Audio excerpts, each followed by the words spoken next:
Let's talk about the tender age kids. How many do you believe are still unaccounted for or lost in our country? It's difficult to know the exact number, and if we knew the exact number, we would be horrified. And we would also be horrified at the young age. Respectful of the gentleman's opinion there, would like to hear your best guess.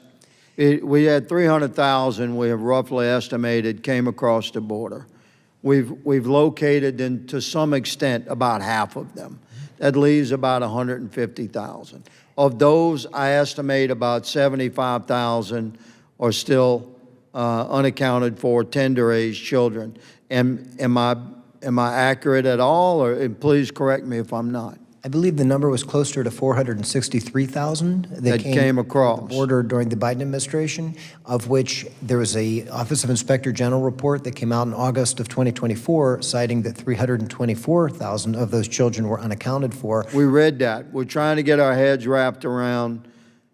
We have 50, 60,000 tender age, 8, 10, 12, 11-year-old kids lost in our country being subject to slave labor and sex trafficking? At a bare minimum. I believe that number is much higher. At a bare minimum. Chief, you said every case was a cold case when you tried to find these kids because of the Biden policies. Where are these young tender age children?